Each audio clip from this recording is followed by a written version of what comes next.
നമസ്കാരം. ആരോഗ്യ വാർത്തകളിലേക്ക് സ്വാഗതം. ആദ്യം ആരോഗ്യരംഗത്തു നിന്നുള്ള പ്രധാന വാർത്തകൾ. ദിവസേന ഓടിക്കളിക്കുന്ന കുട്ടികൾക്ക് ഭാവിയിൽ ഹൃദ്രോഗമടക്കമുള്ള രോഗങ്ങൾ ബാധിക്കാനുള്ള സാധ്യത കുറയുമെന്ന പഠനം.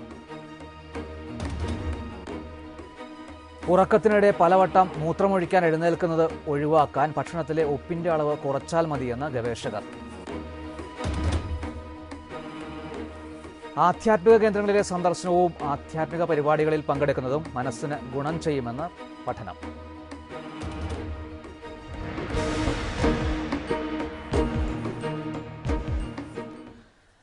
ദിവസേന ഓടിക്കളിക്കുന്ന കുട്ടികൾക്ക് ഭാവിയിൽ ഹൃദ്രോഗമടക്കമുള്ള രോഗങ്ങൾ ബാധിക്കാനുള്ള സാധ്യത കുറയുമെന്ന് പഠനം.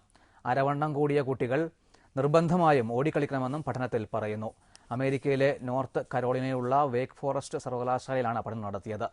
4-നും 18-നും ഇടയിൽ പ്രായമുള്ള 11,000-ഓളം കുട്ടികളെ പഠനവിധേയരാക്കി.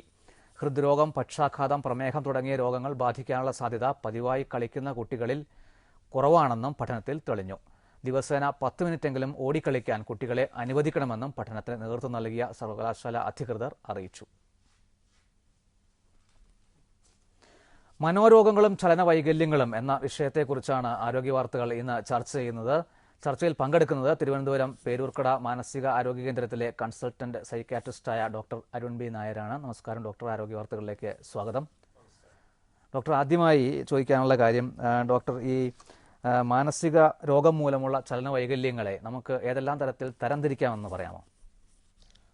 ഒരുപാട് തരത്തിലുള്ള ചലനവൈകല്യങ്ങൾ മാനസിക സമ്മർദ്ദം മൂലം നേരിട്ട് ഉണ്ടാവുന്നുണ്ട്. ശാരീരിക കാരണങ്ങൾ മൂലമുള്ള ചലനവൈകല്യങ്ങളുടെ പുറകിൽ പോലും ചെറിയൊരു മാനസിക സമ്മർദ്ദത്തിന്റെ ഘടകമുണ്ട്. ഇപ്പോൾ ഉദാഹരണത്തിന് അപസ്മാരം പോലെയുള്ള ചലനവൈകല്യങ്ങളിൽ പോലും ചെറിയ തോതിൽ മാനസിക സമ്മർദ്ദത്തിന്റെ സംഭാവനയുണ്ട്. പക്ഷേ പ്രധാനമായും മാനസിക സമ്മർദ്ദം കൊണ്ട് തന്നെ ഉണ്ടാകുന്ന ചില ചലനവൈകല്യങ്ങളെക്കുറിച്ചാണ് നമ്മൾ ഇന്ന് ചർച്ച ചെയ്യാൻ ഉദ്ദേശിക്കുന്നത്. അതിൽ ഏറ്റവും പ്രധാനപ്പെട്ടത് ഡിസോസിയേറ്റീവ് ഡിസോർഡേഴ്സ് എന്ന് പറയുന്ന വിഭാഗത്തിൽപ്പെടുന്ന ഒരു തരം ചലനവൈകല്യങ്ങളാണ്. ഇത് പൊടുന്നനെ ഉണ്ടാകുന്ന മാനസിക സമ്മർദ്ദത്തെ തുടർന്ന് കുഴഞ്ഞു വീഴുകയും അപസ്മാരം പോലെയുള്ള ചലനവൈകല്യങ്ങൾ പ്രദർശിപ്പിക്കുകയൊക്കെ ചെയ്യുന്ന ഡിസോസിയേറ്റീവ് കൺവൽഷൻസ് എന്ന് പറയുന്ന വിഭാഗത്തിൽപ്പെട്ട സംഗതിയാണ് ഒരു പ്രധാനപ്പെട്ട സംഗതി. ഇനി ഇത് കൂടാതെ മറ്റു ചില സംഗതികൾ പ്രത്യേകിച്ച് കൗമാരപ്രായക്കാരായ കുട്ടികളിൽ കാണാറുണ്ട്. ആരെങ്കിലും വഴക്ക് പറയുകയോ വേദനാജനകമായ എന്തെങ്കിലും അനുഭവങ്ങൾ ഉണ്ടാവുകയോ ചെയ്തു കഴിഞ്ഞാൽ അമിതമായ ഒരു ശ്വാസം മുട്ടലിന് സമാനമായ ചില ലക്ഷണങ്ങൾ അവർ പ്രദർശിപ്പിച്ചേക്കും. ആസ്മാരോഗികളെ പോലെ അമിതമായി ശ്വാസം എടുത്ത് വിടുകയും വലിച്ച് പുറത്തേക്ക് വിടുകയൊക്കെ ചെയ്ത് ഇങ്ങനെ കുഴഞ്ഞ് വീണ് കൈകൾ ഇങ്ങനെ കോടിപ്പോകുന്നത് പോലെ, ഒരു പക്ഷാഘാതം വരുന്ന ഒരു വ്യക്തിയുടെ കൈ കോടിപ്പോകുന്നത് പോലെ തന്നെ കൈ കോടിപ്പോകുന്നൊരു സ്ഥിതിവിശേഷം വരാറുണ്ട്. ഈ ഒരു അവസ്ഥയ്ക്ക് സൊമറ്റോഫോം ഓട്ടോണോമിക് ഡിസ്ഫങ്ഷൻ എന്നാണ് പറയുന്നത്. ഇനി ഇത് കൂടാതെ വേറെയും ചില ചലനവൈകല്യങ്ങൾ കാണാറുണ്ട്. പെട്ടെന്ന് മാനസിക സമ്മർദ്ദം ഉണ്ടാകുന്ന അനുഭവങ്ങൾ വന്നു കഴിഞ്ഞാൽ നടക്കാനാകാതെ കുഴഞ്ഞ് വീണു പോകുന്നൊരവസ്ഥ, കാലുകൾക്ക് ബലക്കുറവ് തോന്നുന്ന ഒരു അവസ്ഥ വരുന്നു, നടക്കുമ്പോൾ ആടിപ്പോകുന്നു, വീണുപോകുന്നു. ഇതിനെ ഡിസോസിയേറ്റീവ് മോട്ടോർ ഡിസോർഡർ എന്ന് പറയാറുണ്ട്. ഇനി പൊടുന്നനെ വേണ്ടപ്പെട്ട ഏതെങ്കിലും ഒരു വ്യക്തി മരണപ്പെട്ടതായിട്ടോ അങ്ങനെ എന്തെങ്കിലും ഒരു വാർത്ത കേൾക്കാനിടയാവുന്ന ഒരു വ്യക്തി ചിലപ്പോൾ പെട്ടെന്ന് ആ ഒരു വാർത്തയുടെ ആഘാതത്തെ തുടർന്ന് സംസാരശേഷി നഷ്ടപ്പെട്ടു പോകുന്നൊരു സ്ഥിതി വന്നേക്കാം. അത്തരം വ്യക്തികൾക്ക് ശബ്ദം പുറത്തേക്ക് വരുന്നില്ല, കൈകൾ കൊണ്ട് എന്തൊക്കെയോ ആംഗ്യങ്ങൾ വഴി ആശയവിനിമയം നടത്താൻ ശ്രമിക്കുന്നുമുണ്ട്. പക്ഷേ രക്തപരിശോധനകളോ തലയുടെ സ്കാനോ തൊണ്ടയുടെ പരിശോധനയോ ഒക്കെ ചെയ്തു നോക്കിയാൽ ശാരീരികമായ ഒരു കുഴപ്പവും ഇല്ല താനും, പക്ഷേ ശബ്ദം വരുന്നില്ലെന്ന് മാത്രം. ഇതിനെ ഡിസോസിയേറ്റീവ് എഫോണിയ എന്ന് പറയാറുണ്ട്. ഇനി ഇത് കൂടാതെ തന്നെ ടിക്ക് ഡിസോർഡേഴ്സ് എന്ന് പറഞ്ഞ ചില ചലനവൈകല്യങ്ങളുണ്ട്. ചില പ്രത്യേക തരത്തിലുള്ള ഗോഷ്ഠികൾ, ചേഷ്ടകൾ, മുഖത്ത് ചില പ്രത്യേക തരത്തിലുള്ള ചലനങ്ങൾ, കഴുത്തിൻ്റെ ചില പ്രത്യേക തരത്തിലുള്ള ചലനങ്ങൾ, ചില അസ്വാഭാവിക ശബ്ദങ്ങൾ പുറപ്പെടുവിക്കുക, ഇതൊക്കെ ടിക്ക് ഡിസോർഡർ എന്ന് പറഞ്ഞ വിഭാഗത്തിൽപ്പെടുന്ന ചലനവൈകല്യമാണ്. ഇത് കൂടാതെ ഒരേ പ്രവൃത്തി ആവർത്തിച്ച് ചെയ്യുക, അതും ചിലപ്പോൾ ചലനവൈകല്യങ്ങളുടെ രൂപത്തിൽ വന്നേക്കാം. ഒബ്സസീവ് കമ്പൾസീവ് ഡിസോർഡർ അഥവാ OCD എന്ന ഒരു മാനസിക രോഗാവസ്ഥയുണ്ട്. ചെയ്ത ഒരു പ്രവൃത്തി തൃപ്തികരമല്ല അല്ലെങ്കിൽ വേണ്ട രീതിയിൽ അത് ചെയ്തിട്ടില്ല എന്ന് തോന്നി ആവർത്തിച്ച് ആ പ്രവൃത്തി ചെയ്തുകൊണ്ടിരിക്കുക. അപ്പോൾ കതകിൻ്റെ കൊളുത്തിട്ടത് ശരിയായിട്ടില്ല എന്ന് തോന്നി വീണ്ടും വന്ന് കൊളുത്തിങ്ങനെ ആവർത്തിച്ചിട്ടുകൊണ്ടിരിക്കുക. എഴുതിയ ഒരു സംഗതി തെറ്റിപ്പോയിട്ടുണ്ടോ എന്ന് സംശയം തോന്നി അത് വലിച്ചു കീറി വീണ്ടും അത് എഴുതുക. അതും ഒരു തരത്തിലുള്ളൊരു മനോജന്യ ചലനവൈകല്യമായിട്ട് പ്രദർശിപ്പിക്കപ്പെടാൻ സാധ്യതയുണ്ട്. അപ്പോൾ നമുക്ക് ഈ വിഷമം കൂടുമ്പോൾ അപസ്മാരത്തിന് സമാനമായിട്ടുള്ള രീതിയിൽ പല രോഗികളും ചലനവൈകല്യം കാണിക്കുന്നത് കാണാറുണ്ട്. ഇത് എങ്ങനെ നമുക്ക് പരസ്പരം തിരിച്ചറിയാൻ പറ്റും? അപസ്മാരത്തിൻ്റെ ചലനവൈകല്യവും മാനസിക രോഗം മൂലമുണ്ടാകുന്ന ചലനവൈകല്യവും തമ്മിൽ? ഇത് വളരെ പ്രസക്തമായൊരു ചോദ്യമാണ്. അപസ്മാരം അല്ലെങ്കിൽ എപ്പിലെപ്സി എന്ന് പറഞ്ഞാൽ തലച്ചോറിലെ കോശങ്ങളിൽ നിന്ന് അമിതമായി വൈദ്യുതി പ്രസരണം ഉണ്ടാകുന്നത് മൂലമുണ്ടാകുന്ന ചലനവൈകല്യങ്ങളാണ്. എന്നാൽ ഡിസോസിയേറ്റീവ് കൺവൾഷൻസ് എന്ന് പറയുന്ന അവസ്ഥ, മനോജന്യ ചലനവൈകല്യം എന്ന് പറയുന്ന ആ സംഗതി ശരിക്കും മാനസിക സമ്മർദ്ദം മൂലം മനസ്സും ശരീരവും തമ്മിലുള്ള ഒരു ഏകോപനം നഷ്ടപ്പെട്ടു പോകുമ്പോൾ പ്രദർശിപ്പിക്കപ്പെടുന്ന ചലനവൈകല്യമാണ്. ഇത് രണ്ടും തമ്മിൽ തിരിച്ചറിയാൻ ഒരു 5-6 പ്രധാനപ്പെട്ട വ്യത്യാസങ്ങൾ നമുക്ക് ശ്രദ്ധിക്കാവുന്നതാണ്. ഒന്ന്, ഈ അപസ്മാരം മൂലമുള്ള ചലനവൈകല്യങ്ങൾ പകൽ സമയത്തോ രാത്രിയിലോ എപ്പോൾ വേണമെങ്കിലും ഉണ്ടാകാം. ആൾക്കാർ ചുറ്റും നിൽക്കുമ്പോഴോ ഈ രോഗി ഒറ്റയ്ക്കുള്ളപ്പോഴോ എപ്പോൾ വേണമെങ്കിലും അത് സംഭവിക്കാം. എന്നാൽ ഈ മനോജന്യ ചലനവൈകല്യങ്ങൾ സാധാരണഗതിയിൽ പകൽ സമയത്താണ് മിക്കവാറും ഉണ്ടാകുന്നത്. ചുറ്റുപാടും ആൾക്കാർ ഉള്ള സമയത്താണ് അത് സാധാരണഗതിയിൽ സംഭവിക്കുന്നത്. രാത്രിയിലോ ഈ രോഗി ഒറ്റയ്ക്കുള്ള സമയത്തോ മനോജന്യ ചലനവൈകല്യങ്ങൾ ഉണ്ടാവാനുള്ള സാധ്യത വളരെ വിരളമാണ്. രണ്ടാമത്തെ വ്യത്യാസം, ഇത് ഉണ്ടാകുമ്പോൾ ഉണ്ടാകുന്ന അതിൻ്റെ ദൈർഘ്യം, ഈ ചലനവൈകല്യങ്ങളുടെ ദൈർഘ്യമാണ്, അതിൻ്റെ ഡ്യൂറേഷനാണ്. സാധാരണ അപസ്മാരം മൂലമുള്ള ജന്നി 1-2 മിനിറ്റ് നേരമാണ് സാധാരണഗതിയിൽ നീണ്ടു നിൽക്കുന്നത്. അത്യപൂർവമായിട്ട് അമിതമായി വൈദ്യുതി പ്രസരണം ഒരുപാട് നേരം നീണ്ടു നിന്നാൽ അരമണിക്കൂറിൽ കൂടുതൽ നീണ്ടു നിൽക്കുന്ന സ്റ്റാറ്റസ് എപ്പിലെപ്റ്റിക്കസ് എന്നൊരു വകഭേദത്തിലേക്ക് പോകാം. അത് വളരെ അപൂർവമാണ്. സാധാരണഗതിയിൽ 1-2 മിനിറ്റാണ് അപസ്മാരത്തിൻ്റെ ചലനവൈകല്യത്തിൻ്റെ ദൈർഘ്യം. എന്നാൽ ഈ ഡിസോസിയേറ്റീവ് കൺവൾഷൻ, മനോജന്യ ചലനവൈകല്യം പലപ്പോഴും അരമണിക്കൂറോ 1 മണിക്കൂറോ അതിൽ കൂടുതലൊക്കെ നീണ്ടു നിൽക്കാൻ സാധ്യതയുണ്ടെന്നുള്ളതാണ്. മൂന്നാമത്തെ പ്രധാന വ്യത്യാസം ആ ചലനവൈകല്യങ്ങളുടെ സ്വഭാവമാണ്. അപസ്മാരത്തിലെ ചലനവൈകല്യങ്ങളിൽ ഈ കൈകളൊക്കെ ഇങ്ങനെ വെട്ടി വെട്ടി ശരീരത്തിൻ്റെ നേരെ ഇങ്ങനെ ചലിക്കുന്നു. അപ്പോൾ അതിൻ്റെ ഒരു സ്ലോ മോഷൻ നോക്കിയാൽ ഏകദേശം ഇങ്ങനെ വെട്ടി വെട്ടി ശരീരത്തിൻ്റെ നേരെ വരുന്നു. വേഗത്തിലാകുമ്പോൾ പെട്ടെന്ന് വെട്ടി വെട്ടി ശരീരത്തിൻ്റെ നേരെ വരുന്നതായിട്ടാണ് കാണുന്നത്. മനോജന്യ ചലനവൈകല്യങ്ങളാണെങ്കിൽ ഈ വെട്ടൽ അങ്ങനെ ഉണ്ടാവില്ല. വളരെ പ്ലെയിനായിട്ടുള്ള ഒരു തുടർച്ചയായിട്ടുള്ള ചലനങ്ങളായിരിക്കും. അത് ശരീരത്തിൽ നിന്ന് പുറത്തേക്ക് ഈ രീതിയിൽ വളരെ വേഗത്തിൽ ഇങ്ങനെ പുറത്തേക്കുള്ള ചലനങ്ങളായിട്ടായിരിക്കും പ്രദർശിപ്പിക്കപ്പെടുക. അപസ്മാരത്തിൽ തലയുടെ ചലനങ്ങളും സവിശേഷമായ രീതിയിലാണ്. പലപ്പോഴും തല ഇങ്ങനെ ഒരു വശത്തേക്ക് മാത്രം വെട്ടി വെട്ടി മുകളിലേക്ക് ഉയരുകയും അതോടൊപ്പം കണ്ണുകൾ മുകളിലേക്ക് ഉയരുകയും ചെയ്യുന്നതാണ് അപസ്മാരത്തിൽ കാണുന്ന ചലനവൈകല്യം. എന്നാൽ മനോജന്യ ചലനവൈകല്യമുള്ളൊരു വ്യക്തി കണ്ണുകൾ ഇറുക്കി അടച്ചിരിക്കും, തല രണ്ട് വശത്തേക്കും തുടർച്ചയായിട്ട് ഇങ്ങനെ ചലിപ്പിക്കുന്നതായിട്ടാണ് കണ്ടുവരുന്നത്. കണ്ണുകളുടെ കാര്യമാണ് അടുത്തൊരു വ്യത്യാസം. അപസ്മാരത്തിൽ കണ്ണുകൾ മുകളിലേക്ക് ഇങ്ങനെ ഉയർന്നു പോകുന്നതായിട്ട് കാണാം. മനോജന്യ ചലനവൈകല്യങ്ങളിൽ കണ്ണുകൾ ഇറുക്കി അടച്ചിരിക്കും. ആരെങ്കിലും ആ കണ്ണുകൾ തുറക്കാൻ ശ്രമിച്ചാൽ വീണ്ടും പരിശ്രമിച്ച കണ്ണുകൾ കുറച്ചുകൂടെ ബലപ്രയോഗം നടത്തി അടയ്ക്കാനുള്ളൊരു ശ്രമം ആ രോഗി നടത്തുകയും ചെയ്യുന്നുള്ളതാണ്. അടുത്തൊരു വ്യത്യാസം, അപസ്മാരമുള്ള വ്യക്തികൾ നമുക്കറിയാം വായിൽ നിന്ന് നുരയും പതയും വരാറുണ്ട്, നാവ് കടിച്ചു മുറിച്ച് രക്തം വരാറുണ്ട്, അറിയാതെ മൂത്രവിസർജനം സംഭവിക്കാം, അപൂർവമായിട്ട് മലവിസർജനവും സംഭവിക്കാം. പക്ഷേ ഈ മനോജന്യ ചലനവൈകല്യങ്ങളിൽ ഇതൊന്നും കാണാറില്ല. ഈ നുരയും പതയും വരിക, നാവ് കടിച്ചു മുറിക്കുക, മലമൂത്ര വിസർജനം സംഭവിക്കുക, ഇതൊന്നും സാധാരണ മനോജന്യ ചലനവൈകല്യങ്ങളിൽ കാണാറില്ല എന്നുള്ളതാണ്. ഇനി തലയ്ക്ക് പരുക്കേൽക്കാനുള്ള സാധ്യത അപസ്മാരത്തിലുണ്ട്. അപസ്മാരം വന്ന് ചിലപ്പോൾ കുഴഞ്ഞ് വീണാൽ തലയടിച്ചു വീഴാം, തലയ്ക്ക് പരുക്കേൽക്കാം. എന്നാൽ ഈ മനോജന്യ ചലനവൈകല്യങ്ങളിൽ സാധാരണ അങ്ങനെ തലയ്ക്ക് പരുക്കേൽക്കുന്ന ഒരു സ്ഥിതിവിശേഷം ഉണ്ടാകാറില്ല എന്നുള്ളതാണ് സത്യം. ഈ അപസ്മാരത്തിൽ ആ അപസ്മാര ചലനം സംഭവിക്കുമ്പോഴും അതിന് ശേഷമുള്ള കുറച്ചു നേരവും ആൾ പൂർണ്ണമായ അബോധാവസ്ഥയിലാണ്. ആ സമയത്ത് ചുറ്റും നടക്കുന്ന ഒരു കാര്യങ്ങളും അദ്ദേഹം അറിയുന്നില്ല.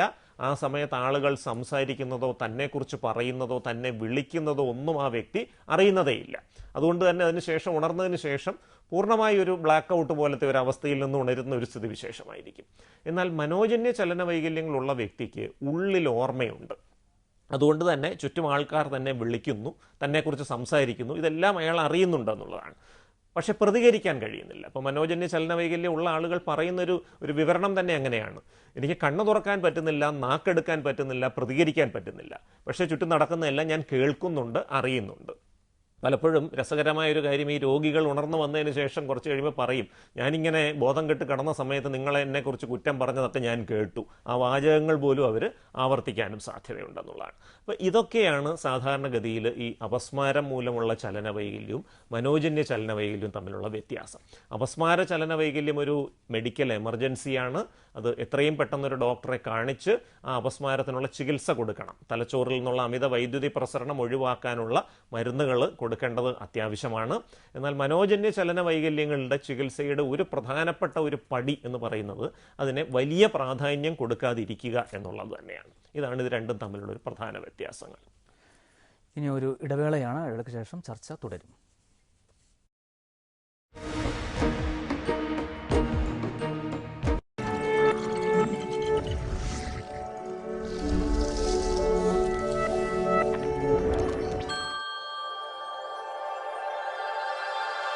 എല്ലാ പുഴകൾക്കുമുണ്ട് ഒരു കഥ പറയാൻ. എല്ലാ മലകളിലുമുണ്ട് ഈശ്വര സാന്നിധ്യം. ആദ്യം അറിയേണ്ടത് ഈ പ്രകൃതിയെയാണ്.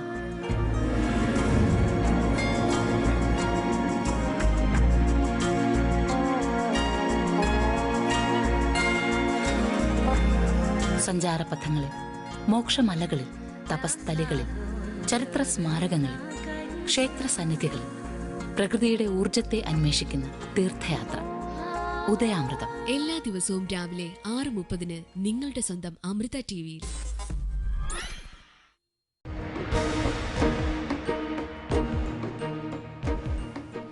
ചർച്ച തുടരുകയാണ്. ഡോക്ടർ, ഈ പ്രേതബാധ തുടങ്ങിയ അവസ്ഥ ചില പ്രത്യേക സമയങ്ങളിൽ ഈ മനോരോഗികളിൽ, മാനസിക രോഗമുള്ളവരിൽ കാണപ്പെടാറുണ്ട്. അതിനെക്കുറിച്ചൊന്ന് വിശദീകരിക്കാം. അതിൻ്റെ ശാസ്ത്രീയ കാരണങ്ങൾ എന്തെല്ലാമാണെന്ന് പറയാം. ശരിക്കും ഈ പ്രേതബാധ എന്ന് പറയുന്നത് നമ്മുടെ സമൂഹത്തിൽ നിലനിൽക്കുന്ന ഒരു പ്രധാനപ്പെട്ട ഒരു വിശ്വാസമാണ്. ഇത് പലപ്പോഴും ചില വ്യക്തികൾ പല രൂപത്തിൽ പ്രകടിപ്പിക്കും. ചിലപ്പോൾ മരിച്ചുപോയ ഏതെങ്കിലും ഒരു വ്യക്തിയുടെ സ്വരത്തിൽ, ഭാവത്തിൽ, ചേഷ്ടകളോടുകൂടി ഒരാൾ സംസാരിക്കുന്നു. പലപ്പോഴും ആൾക്കാർക്ക് വിസ്മയം ഉണ്ടാക്കുന്നൊരു കാര്യം, ഈ മരിച്ചുപോയ ആൾ ചിലപ്പോൾ ഒരുപാട് കാലങ്ങൾക്ക് മുമ്പ് മരിച്ചുപോയ ആളായിരിക്കാം. അയാളെ ഈ പറഞ്ഞ വ്യക്തി കണ്ടിട്ട് പോലുമില്ല, എന്നിട്ടും അയാളുടെ അതേ സ്വരത്തിലും രീതിയിലുമൊക്കെ സംസാരിക്കുന്നു. അല്ലെങ്കിൽ ചില പ്രത്യേക തരത്തിലുള്ള സംശയങ്ങൾ, ഭയങ്ങൾ, അക്രമ സ്വഭാവം, ഇങ്ങനെയൊക്കെ പലതും കാണിക്കും. ഇത് 2-3 കാരണങ്ങൾ കൊണ്ട് ഇത് സംഭവിക്കാം. സാധാരണഗതിയിൽ ട്രാൻസ് ആൻഡ് പൊസഷൻ ഡിസോർഡർ എന്ന് പറയുന്ന ഈ ഡിസോസിയേറ്റീവ് ഡിസോർഡേഴ്സിൻ്റെ കീഴിൽ വരുന്ന ഒരു പ്രധാനപ്പെട്ട മാനസിക രോഗാവസ്ഥയുണ്ട്. അതിൻ്റെ ഭാഗമായിട്ട് തന്നെ ഈ ബാധ കയറിയതുപോലെയുള്ള ചില രീതികൾ വരാം.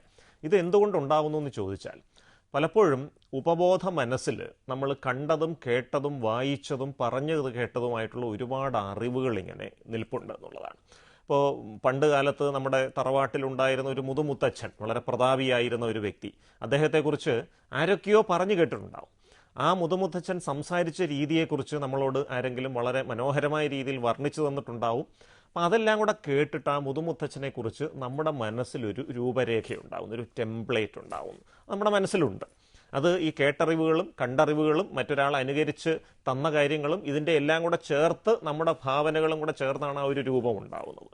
പലപ്പോഴും കഠിനമായ മാനസിക സമ്മർദ്ദം വരുന്ന ചില അവസരങ്ങളിൽ നമ്മുടെ ബോധ മനസ്സിന് ചെറിയ തോതിലുള്ള ഒരു മങ്ങൽ സംഭവിക്കുമ്പോൾ ആ മാനസിക സമ്മർദ്ദത്തിൻ്റെ ഫലമായിട്ടുള്ളൊരു പ്രതികരണമായിട്ട് ഈ നമ്മുടെ മനസ്സിൽ കയറി കൂടിയിട്ടുള്ള ഈ മുതുമുത്തച്ഛനെ കുറിച്ചുള്ള നമ്മുടെ ചില കാഴ്ചപ്പാടുകൾ നമ്മുടെ രൂപത്തിലേക്ക് സന്നിവേശിക്കുകയും അതേ തുടർന്ന് നമ്മൾ ആ വ്യക്തി സംസാരിച്ച രീതിയിലൊക്കെ ചിലപ്പോൾ ചില രീതികൾ കാണിക്കാനും സാധ്യതയുണ്ട്.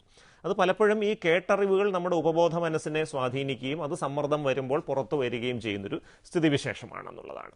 അല്ലാതെ ശരിക്കും പറഞ്ഞാൽ ആത്മാവ് അലഞ്ഞു തിരിഞ്ഞ് നമ്മുടെ ശരീരത്തിൽ കയറുകയോ ഒന്നും അല്ല സംഭവിച്ചുകൊണ്ടിരിക്കുന്നത്. മറ്റ് ചില കാരണങ്ങൾ മൂലവും ഇത്തരത്തിലുള്ള ചില സ്വഭാവങ്ങൾ പ്രദർശിപ്പിക്കാം. ചിത്തഭ്രമം അല്ലെങ്കിൽ സൈക്കോസിസ് പ്രധാനപ്പെട്ട ഒരു മാനസിക രോഗാവസ്ഥയാണ്. ഇതിൻ്റെ ഭാഗമായിട്ടും ചിലപ്പോൾ ആളുകൾ വളരെ വിചിത്രമായ പെരുമാറ്റങ്ങൾ പ്രദർശിപ്പിച്ചേക്കാം. അപ്പോൾ ഏതൊക്കെയോ ആത്മാക്കൾ അലഞ്ഞു തിരിഞ്ഞ് തന്നെ കൊല്ലാൻ ശ്രമിക്കുന്നു, അല്ലെങ്കിൽ വീട്ടിലുള്ള ആളുകൾ തന്നെ കൊല്ലാൻ ശ്രമിക്കുന്നു. സ്വന്തം ബന്ധുക്കളെ തിരിച്ചറിയാൻ വിസമ്മതിക്കുന്ന അവസ്ഥയും ചിലപ്പോൾ ഈ ചിത്തഭ്രമത്തിൻ്റെ ഭാഗമായിട്ട് വരാം. യഥാർത്ഥത്തിൽ ഒരു മകൻ ഉണ്ടെങ്കിൽ അത് തൻ്റെ മകനല്ല, മറിച്ച് മകൻ്റെ രൂപസാദൃശ്യമുള്ള ഒരു അപരനാണ്, തന്നെ കൊല്ലാൻ വേണ്ടിയാണ് ഈ രൂപം മാറി ഇയാൾ എത്തിയിരിക്കുന്നത്. ഇത്തരത്തിലുള്ള ചില മിഥ്യാവിശ്വാസങ്ങൾ ഈ ചിത്തഭ്രമത്തിൻ്റെ ഭാഗമായി സ്കിസോഫ്രീനിയ പോലെയുള്ള ചില രോഗങ്ങളിൽ ഉണ്ടാവാൻ സാധ്യതയുണ്ട്. അപ്പോൾ ഈ മിഥ്യാവിശ്വാസങ്ങൾ സാധാരണഗതിയിൽ ഉണ്ടാവുന്നത് തലച്ചോറിൽ ഡോപ്പമിൻ എന്നൊരു രാസവസ്തുവുണ്ട്. ആ ഡോപ്പമിനാണ് നമ്മുടെ ചിന്തകളെ പ്രധാനമായിട്ട് നിയന്ത്രിക്കുന്ന ഒരു രാസവസ്തു. ഈ ഡോപ്പമിൻ്റെ അളവ് തലച്ചോറിൻ്റെ ചില പ്രത്യേക മേഖലകളിൽ ക്രമാതീതമായി വർദ്ധിക്കുമ്പോഴാണ് ഇത്തരം അകാരണമായ മിഥ്യാവിശ്വാസങ്ങൾ, സംശയങ്ങൾ, ഭയങ്ങൾ പ്രകടമാവുന്നത്. അത്തരം വ്യക്തികളിൽ തലച്ചോറിലെ ഡോപ്പമിൻ്റെ അളവ് കുറയ്ക്കാനുള്ള മരുന്നുകൾ കൊടുത്ത് തന്നെ അവരെ ചികിത്സിക്കേണ്ടി വരും. ആ മരുന്നുകൾ കൃത്യമായിട്ട് ചെല്ലുമ്പോൾ ക്രമേണ ഈ സംശയങ്ങളും മറ്റും മാറി വരുന്നതായിട്ടാണ് കാണുന്നത്. മറിച്ച് ഈ ട്രാൻസ് ആൻഡ് പൊസഷൻ, ഈ പ്രേതബാധ അല്ലെങ്കിൽ ആത്മാവ് കയറി തുടങ്ങിയ അത്തരം സംഗതികൾ പലപ്പോഴും ഒരു സജഷൻ കൊടുത്താൽ തന്നെ മാറാറുണ്ട്. പല രൂപത്തിലുള്ള സജഷനുകളുണ്ട്. ഇപ്പോൾ ഹിപ്നോട്ടിസം ചെയ്തതിന് ശേഷം ഒരു സജഷൻ കൊടുത്തു കഴിഞ്ഞാൽ ചിലപ്പോൾ ആ ഒരു രീതി മാറും. ചില റിലാക്സേഷൻ പരിശീലനങ്ങൾ നൽകി കഴിഞ്ഞാൽ ആ രീതി മാറും. വളരെ ആധികാരികതയോടെ ഒരു വ്യക്തി നല്ല രീതിയിൽ സംസാരിച്ചാൽ പോലും ചിലപ്പോൾ ആ ഒരു ബാധ അങ്ങ് മാറിപ്പോവാൻ സാധ്യതയുണ്ട്. അപൂർവം ചില വ്യക്തികളിൽ ഈ ബാധ സ്വഭാവത്തോടൊപ്പം അമിതമായ ഉത്കണ്ഠയും കാണാറുണ്ട്. ആ അമിത ഉത്കണ്ഠയുള്ളവർക്ക് ആ ഉത്കണ്ഠ കുറയ്ക്കാനുള്ള മരുന്നുകൾ കൊടുക്കേണ്ടി വരും. ആ ഉത്കണ്ഠ കുറയുന്നതിൻ്റെ മുറയ്ക്ക് ആ ബാധ പോലെയുള്ള അത്തരത്തിലുള്ള രീതികൾ പൂർണ്ണമായിട്ട് മാറി വരുന്നതായിട്ടാണ് നമ്മൾ കാണുന്നത്. ഡോക്ടർ, ഈ മുഖം കൊണ്ട് ഗോഷ്ഠി കാണിക്കുന്ന രീതിയിലുള്ള ചലനങ്ങളും ഈ രോഗികൾ കാണാറുണ്ട്. അതിനെക്കുറിച്ചൊന്ന് പറയാം. ഈ മുഖം കൊണ്ട് ഗോഷ്ഠി കാണിക്കുന്ന ചലനങ്ങൾ നമ്മൾ പ്രധാനമായിട്ട് പലതരത്തിൽ വരാമെങ്കിലും മസ്തിഷ്ക സംബന്ധമായൊരു കാരണം ചിലപ്പോൾ ചില ചലന വൈകല്യങ്ങൾ കാണാം. Tick disorders, TIC, tick disorder എന്ന് പറഞ്ഞൊരു വിഭാഗത്തിൽപ്പെട്ടൊരു പ്രശ്നമാണ്. അപ്പോൾ ഈ ടിക്ക് ഡിസോർഡർ ഉണ്ടാകുന്നതിൻ്റെ കാരണം തലച്ചോറിലെ ചില പ്രത്യേക മേഖലകൾ, ചലനത്തെ നിയന്ത്രിക്കുന്ന ചില പ്രത്യേക മേഖലകളിൽ ഉണ്ടാകുന്ന ചില പ്രവർത്തന വൈകല്യങ്ങളാണ്. 2 രൂപത്തിൽ ഈ ടിക്ക് ഡിസോർഡർ വരാം. ഒന്ന് ചലനങ്ങളുടെ രൂപത്തിലും, 2 ശബ്ദങ്ങളുടെ രൂപത്തിലുമാണ്. ചലനങ്ങളുടെ രൂപത്തിൽ വരുന്ന ഈ ടിക്കിനെ മോട്ടോർ ടിക്ക് എന്നും ശബ്ദങ്ങളുടെ രൂപത്തിൽ വരുന്നതിനെ വോക്കൽ ടിക്ക് എന്നും പറയും. ഈ 2 ടിക്കുകളെ വീണ്ടും നമുക്ക് 2ആയിട്ട് തരംതിരിക്കാം. ശരീരത്തിലെ ഏതെങ്കിലും ഒരു വിഭാഗം പേശികൾ മാത്രം അമിതമായി ചലിക്കുമ്പോൾ ഉണ്ടാകുന്ന ചലന വൈകല്യത്തിന് സിമ്പിൾ മോട്ടോർ ടിക്ക് എന്ന് പറയും. ഇപ്പോൾ ഉദാഹരണത്തിന് മുഖത്ത് ചില പേശികൾ ഇങ്ങനെ ചുരുങ്ങുന്ന പോലത്തെ ചില ചലനങ്ങൾ, അല്ലെങ്കിൽ തോള് ഇങ്ങനെ പ്രത്യേക രീതിയിൽ ഇങ്ങനെ വെട്ടുന്നു, അല്ലെങ്കിൽ കണ്ണുകൾ ഇങ്ങനെ ആവർത്തിച്ച് അടയ്ക്കുന്നു, നെറ്റി ഇങ്ങനെ മുകളിലേക്ക് ഇങ്ങനെ ചുള്ളിക്കുന്നു, ഇങ്ങനെ ഏതെങ്കിലും ഒരു വിഭാഗം പേശികൾ മാത്രം അമിതമായി ചലിക്കുമ്പോഴുണ്ടാവുന്നതാണ് സിമ്പിൾ മോട്ടോർ ടിക്ക്. ഇനി ഒന്നിലധികം പേശി വിഭാഗങ്ങൾ, അടുത്തടുത്തുള്ള ഒരു കൂട്ടം പേശികൾ ഒരുമിച്ച് ഒരു ചലന വൈകല്യം പ്രദർശിപ്പിക്കുമ്പോഴാണ് കോംപ്ലക്സ് മോട്ടോർ ടിക്ക് എന്ന് പറയും. ഇത് ചിലപ്പോൾ ചില ആളുകളുണ്ട്, കസേരയിൽ ഇരിക്കുന്നു, എഴുന്നേൽക്കുന്നു, വീണ്ടും ഇരിക്കുന്നു, എഴുന്നേൽക്കുന്നു, ഒരു കാരണവുമില്ലാതെ ചെയ്യുകയാണ്. അല്ലെങ്കിൽ കൈകൾ ഇങ്ങനെ പ്രത്യേക രീതിയിൽ ഇങ്ങനെ ചുഴറ്റുന്നു, കറക്കുന്നു. അങ്ങനെ ഒരു കൂട്ടം മസിലുകൾ ഒരുമിച്ച് പ്രത്യേക രീതിയിൽ ചലിക്കുമ്പോൾ ഉണ്ടാകുന്ന ചലന വൈകല്യമാണ് കോംപ്ലക്സ് മോട്ടോർ ടിക്ക്. ഇനി വോക്കൽ ടിക്ക്, ശബ്ദത്തിൻ്റെ രൂപത്തിലുണ്ടാകുന്ന ടിക്കുണ്ട്. അത് സിമ്പിൾ വോക്കൽ ടിക്ക് എന്ന് പറയുമ്പോൾ ചില ആളുകളെ നമുക്ക് പരിചയം കാണും. ചില സദസ്സുകളിലൊക്കെ ചെല്ലുമ്പോൾ ഈ തൊണ്ട ഇങ്ങനെ ശുദ്ധീകരിക്കുന്ന പോലെ ഇങ്ങനത്തെ ചില ശബ്ദങ്ങൾ കേൾപ്പിക്കും. അത് ജലദോഷത്തിൻ്റെ ബാക്കി പത്രമാണെന്ന് നമ്മൾ കരുതും. പക്ഷേ കുറേ നാൾ കഴിഞ്ഞാലും ഈ ശബ്ദം ഇങ്ങനെ തുടർന്നുകൊണ്ടേയിരിക്കുകയാണ്. സ്ഥാനത്തും അസ്ഥാനത്തും ഈ ശബ്ദം ആവർത്തിക്കുന്നു. ഇതിനെ സിമ്പിൾ വോക്കൽ ടിക്ക് എന്ന് പറയും. അത് ഈ തൊണ്ട ക്ലിയർ ചെയ്യുന്ന പോലത്തെ ശബ്ദമാവാം, ചുമയ്ക്കുന്ന പോലത്തെ ശബ്ദമാകാം, കുരയ്ക്കുന്ന പോലത്തെ ശബ്ദം, പ്രത്യേക തരത്തിൽ ഓരിയിടുന്ന പോലത്തെ ശബ്ദം, കൂവുന്ന പോലത്തെ ശബ്ദം. ആ വ്യക്തിക്ക് നിയന്ത്രിക്കാൻ പറ്റാത്ത രീതിയിലാണ് ഈ ഇത്തരം ശബ്ദങ്ങൾ എന്തുകൊണ്ടുണ്ടാക്കുന്നു എന്ന് ചോദിച്ചാൽ നമ്മൾ പലപ്പോഴും അവരെ തിരുത്താൻ ശ്രമിക്കുമ്പോൾ അവർ പറയുന്നത് ഇതെനിക്ക് നിയന്ത്രിക്കാൻ പറ്റുന്നില്ല. ഈ തുമ്മൽ വരുന്ന പോലെയുള്ളൊരു അനുഭൂതിയാണ് ഈ ടിക്ക് വരുന്നതിന് തൊട്ട് മുൻപുണ്ടാകുന്നത്. തുമ്മൽ വരുമ്പോൾ നമുക്കറിയാം വല്ലാത്ത അസ്വസ്ഥത, ആ തുമ്മൽ നിയന്ത്രിക്കാൻ പറ്റില്ല, തുമ്മിക്കഴിഞ്ഞാൽ പെട്ടെന്ന് അങ്ങ് റിലാക്സ്ഡ് ആവും എന്ന് പറയുന്ന പോലെയാണ് ഈ ടിക്കിൻ്റെ അവസ്ഥയും. അതിന് മുൻപ് ഒരു വല്ലാത്തൊരു വെപ്രാളവും അസ്വസ്ഥതയും ഈ ചലനം അങ്ങ് പ്രദർശിപ്പിച്ച് കഴിയുമ്പോൾ, അല്ലെങ്കിൽ ശബ്ദം അങ്ങ് പ്രദർശിപ്പിച്ച് കഴിയുമ്പോൾ പെട്ടെന്ന് അങ്ങ് റിലാക്സ്ഡ് ആകുന്നതായിട്ടാണ്. ഇനി കോംപ്ലക്സ് വോക്കൽ ടിക്ക് എന്ന് പറഞ്ഞ് മറ്റൊരു സംഗതിയുണ്ട്. ചിലപ്പോൾ ചില തെറി വാക്കുകൾ ഇങ്ങനെ ആവർത്തിച്ച് ചില ആളുകൾ പറയുന്നതായിട്ട് കാണാറുണ്ട്.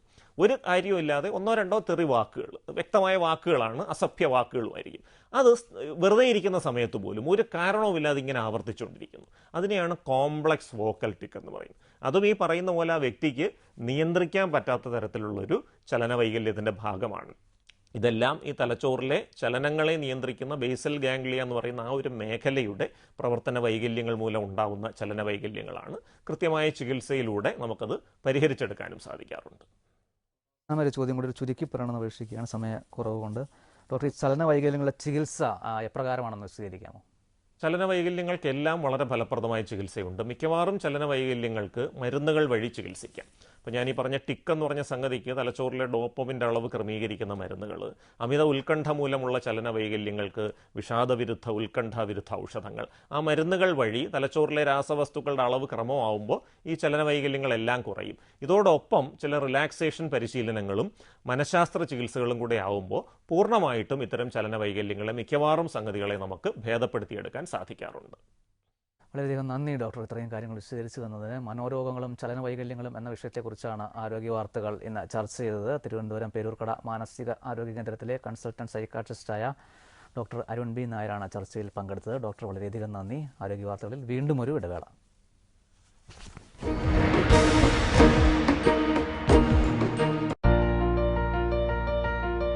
പാചകകലയിലെ വ്യത്യസ്ത രുചികൾ ആനിയുടെ പൊടിക്കൈയുമായി കൂട്ടിയിണക്കുന്ന അത്താഴ വിരുന്ന്.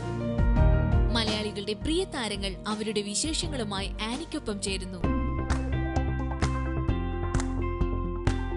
രുചികരവും ആരോഗ്യപ്രദവുമായ വിഭവങ്ങളുടെ അടുക്കള. എനിക്ക് വേണ്ട പോഷകങ്ങൾ കംപ്ലീറ്റ് പണ്ടത്തെ സിനിമയിലൊക്കെ അഭിനയിച്ചു. ആന്റിയുടെ സിനിമ ഇഷ്ടമാണോ? പക്ഷെ എന്നെ കണ്ടിട്ടില്ല. ആനി വർത്തമാനം പറയുന്നില്ലാണ് എനിക്ക്. വീട്ടമ്മമാരുടെ എക്കാലത്തെയും പ്രിയപ്പെട്ട കുക്കറി ഷോ ആനീസ് കിച്ചൺ എല്ലാ ശനിയാഴ്ചയും രാത്രി 7 മണിക്ക്. Annie's kitchen. ഇന്ന് ഞാൻ ഷാജഹാനി ബിരിയാണി കഴിച്ചിട്ടുള്ളൂ കാര്യം.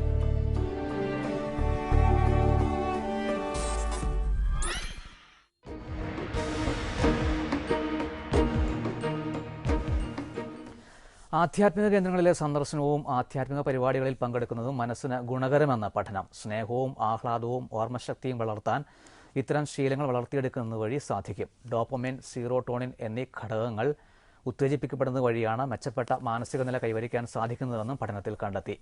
അമേരിക്കയിലെ തോമസ് ജെഫേഴ്സൺ സർവകലാശാലയാണ് പഠനം നടത്തിയത്. 24 മുതൽ 76 വയസ്സുവരെയുള്ളവരെ പഠനവിധേയരാക്കി. ആത്മവിശ്വാസം വളർത്താനും ആധ്യാത്മിക കേന്ദ്രങ്ങളിലെ സന്ദർശനം സഹായിക്കും. ബ്രെയിൻ ആൻഡ് ബിഹേവിയർ മാഗസിനിൽ പഠനഫലം പ്രസിദ്ധീകരിച്ചിട്ടുണ്ട്. ഉറക്കത്തിനിടെ പലവട്ടം മൂത്രമൊഴിക്കാനായി എഴുന്നേൽക്കേണ്ടി വരുന്നവർക്ക് ഒരു സന്തോഷ വാർത്ത. ഭക്ഷണത്തിലെ ഉപ്പ് കുറച്ചാൽ രാത്രിയിൽ മൂത്രമൊഴിക്കുന്ന സ്വഭാവം കുറയ്ക്കാൻ കഴിയുമെന്ന് പഠനം. 60 വയസ്സിന് മുകളിൽ പ്രായമുള്ളവർക്കാണ് രാത്രികാലങ്ങളിൽ പലവട്ടം മൂത്രവിസർജനത്തിനായി എഴുന്നേൽക്കേണ്ടി വരാറുള്ളത്. ഉറക്കപ്രശ്നങ്ങളുള്ള 321 പേരാണ് പഠനവിധേയരാക്കിയത്. ഇവരുടെ ഭക്ഷണത്തിലെ ഉപ്പ് കുറച്ചപ്പോൾ മൂത്രത്തിന്റെ അളവും കുറഞ്ഞതായി കണ്ടെത്തി. 10.7 ഗ്രാമിൽ നിന്നും 8 ഗ്രാമായി ഇവർ കഴിക്കുന്ന ഉപ്പിന്റെ അളവ് കുറച്ചു. 12 ആഴ്ചയോളം പഠനം നടത്തിയ ശേഷമാണ് ഫലം പ്രസിദ്ധീകരിച്ചത്. 3 തവണയിൽ കൂടുതൽ പതിവായി രാത്രി എഴുന്നേറ്റവർ ഉപ്പ് കുറച്ച ശേഷം 1 തവണ മാത്രം എഴുന്നേറ്റതായി കണ്ടെത്തി. ജപ്പാനിലെ നാഗസാക്കി സർവകലാശാലയിലാണ് പഠനം നടത്തിയത്. പ്രധാന ആരോഗ്യ വാർത്തകൾ വീണ്ടും. ദിവസേന ഓടിക്കളിക്കുന്ന കുട്ടികൾക്ക് ഭാവിയിൽ ഹൃദ്രോഗമടക്കമുള്ള രോഗങ്ങൾ ബാധിക്കാനുള്ള സാധ്യത കുറയുമെന്ന പഠനം. ഉറക്കത്തിനിടെ പലവട്ടം മൂത്രമൊഴിക്കാൻ എഴുന്നേൽക്കുന്നത് ഒഴിവാക്കാൻ ഭക്ഷണത്തിലെ ഉപ്പിന്റെ അളവ് കുറച്ചാൽ മതിയെന്ന് ഗവേഷകർ. ആധ്യാത്മിക കേന്ദ്രങ്ങളിലെ സന്ദർശനവും ആധ്യാത്മിക പരിപാടികളിൽ പങ്കെടുക്കുന്നതും മനസ്സിന് ഗുണം ചെയ്യുമെന്ന് പഠനം. ആരോഗ്യ വാർത്തകൾ നിങ്ങൾക്ക് വെബ്സൈറ്റിൽ ലഭ്യമാണ്. amritatv.com/health സന്ദർശിക്കുക. യൂട്യൂബിൽ കാണാൻ youtube.com/amritatv സന്ദർശിക്കുക.